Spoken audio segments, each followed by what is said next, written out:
অনেক দিন আগের কথা। শান্তিনগর গ্রামের এক কোণে ছোট্ট একটি কুঁড়ে ঘরে বাস করত দুঃখিনী মেয়ে মায়া। আজ শরীরটা একটুও ভালো লাগছে না। মোড়ল মশাইয়ের বাড়িতে কাজে যেতে একদমই ইচ্ছে করছে না। কিন্তু আমি কাজে না গেলে গিন্নিমা অনেক রাগারাগি করবেন। এদিকে আবার ঘরে তো চাল ডাল কিছুই নেই। কাজে না গেলে খাবো কি? যাই, যে করেই হোক আমাকে কাজে যেতেই হবে।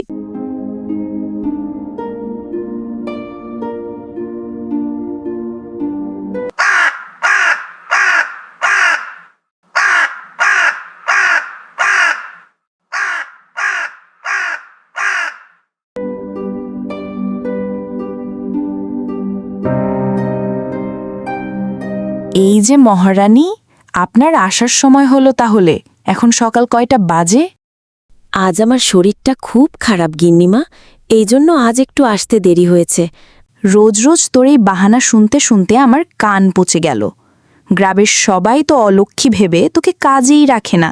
আমি তোরে ছোট থেকেই কাজে রেখেছি, কিন্তু এখন দেখছি সুযোগ পেয়ে তুই আমার মাথায় চেপে বসেছিস। সবসময় কাজে ফাঁকি দেওয়ার ধান্দা, তাই না? যা কাজ কর গিয়ে। আচ্ছা, ঠিক আছে গিন্নিমা, আমি এখনই সব কাজ করে ফেলছি। মায়া জন্মের কিছুদিন আগেই এক দুর্ঘটনায় তার বাবা মারা যায়। মায়ার জন্মের সময় তার মাও মারা যায়। সে তার দাদির কাছে বড় হতে থাকে, কিন্তু মায়ার বয়স যখন 6 বছর তখন তার দাদিও মারা যায়। তারপর থেকে মায়ার জীবনযুদ্ধ শুরু। এখন সে গ্রামের মোড়ল মশাইয়ের বাড়িতে কাজ করে কোনো রকম জীবন কাটাচ্ছে। গিন্নিমা, আমি সব কাজ গুছিয়ে ফেলেছি। আজ তাহলে আমি বাড়ি চলে যাচ্ছি গিন্নিমা। ঠিক আছে, আজ যাচ্ছিস যা, কিন্তু কাল থেকে যদি আর এমন দেরি করিস তাহলে কিন্তু তোকে আর কাজে রাখব না। কথাটা ভালো করে মনে রাখিস। ঠিক আছে গিন্নিমা, কাল থেকে আর দেরি হবে না। এই যে সুন্দরী, দাঁড়াও। আপনি কি আমাকে ডাকছেন? হ্যাঁ, তোমাকেই তো ডাকছি। তুমি ছাড়া আশেপাশে আর কেউ আছে নাকি? কি বলবেন তাড়াতাড়ি বলুন, আমার বাড়ি যেতে হবে। আরে দাঁড়াও, এত ব্যস্ত কেন? অনেক দিন ধরেই তো তোমার পেছনে ঘুরছি। আজ তাহলে কথাটা বলেই ফেলি, তোমাকে আমার খুব ভালো লাগে। আমি তোমাকে বিয়ে করব। আপনি তো মোড়ল মশাইয়ের চামচা, তাছাড়া আপনার তো বউ আছে। শুধু আমি না, গ্রামের সবাই জানে আপনি কত খারাপ একটা মানুষ। আমি মরে যাব তাও ভালো, তবুও আপনাকে বিয়ে করব না।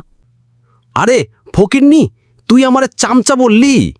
মানুষের বাড়ি কাজ না করলে যার পেট চলে না, তার আবার এত দেমাগ। দেখ তোর দেমাগ আমি কিভাবে ভাঙি। তোকে এই গ্রাম ছাড়া করে ছাড়বো বলে দিলাম।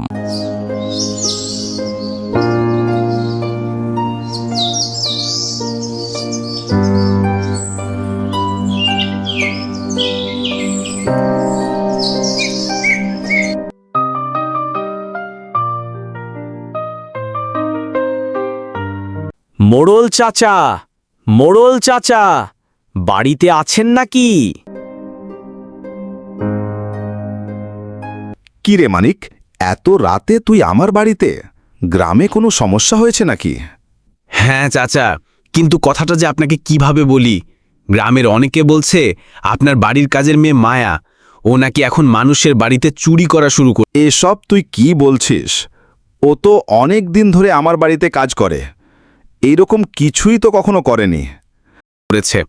ও আপনার বাড়ির কাজের মেয়ে, এই জন্যে কেউ আপনার কাছে বলার সাহস পায়নি, তাই আমাকে বলল। এখন দেখেন আপনি কি করবেন। আমি তো জানি আপনি সবসময় সঠিক বিচার করেন। আমি তোকে সব থেকে বেশি বিশ্বাস করি। তুই যখন বলছিস তাহলে কাল সকালে এটার একটা সঠিক বিচার হোক। এই শান্তিনগরে কোনো অপরাধীর জায়গা নেই।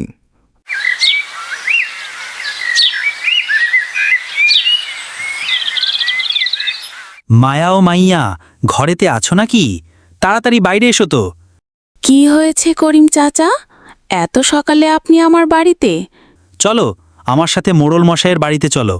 কিন্তু আমার তো এখনো কাজে যাওয়ার সময় হয়নি। তোমাকে আর কাজে যাওয়া লাগবে না, তোমার নামে বিচার বসেছে। আমার নামে বিচার বসে আছে? আমি আবার কি করলাম? আপনি তো আমাকে ছোটবেলা থেকেই চেনেন। বিশ্বাস করেন মোড়ল মশাই, আমি চুরি করিনি। আমার বিশ্বাস ও বিশ্বাসে কিছু যায় আসে না।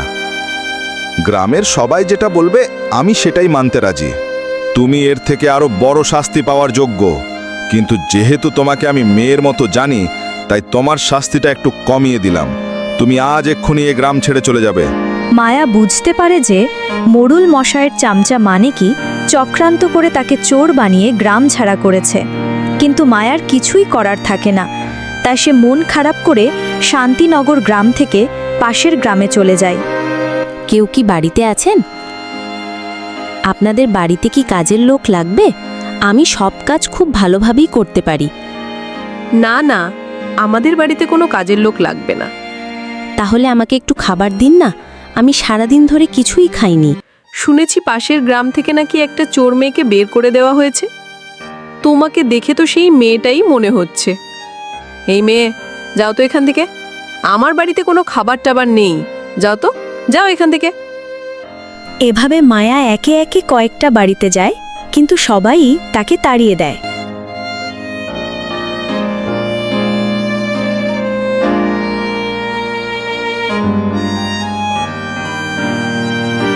এতগুলা বাড়িতে গেলাম, কিন্তু কেউই আমাকে একটু খাবার দিল না। হে খোদা, তুমি কি আমাকে শুধু কষ্ট পাওয়ার জন্য এই দুনিয়াতে পাঠিয়েছো?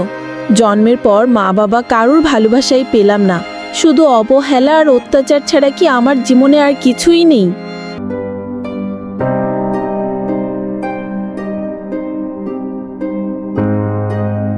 এখানে তো চারিদিকে শুধু দেখছি জঙ্গল আর জঙ্গল। একটু পরে সন্ধ্যা হয়ে যাবে। এখন আমি কোথায় যাব?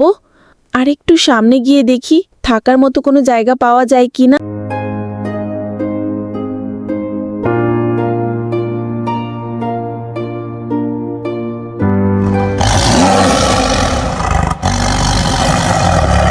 তুমি কি ক্ষুধার্ত?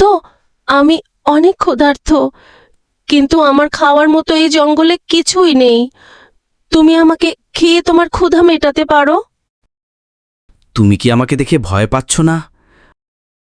না, আমি তোমাকে ভয় পাইনি। এভাবে কষ্ট পেয়ে বাঁচা থেকে কারোর অন্ন হয়ে মরে যাওয়া অনেক ভালো।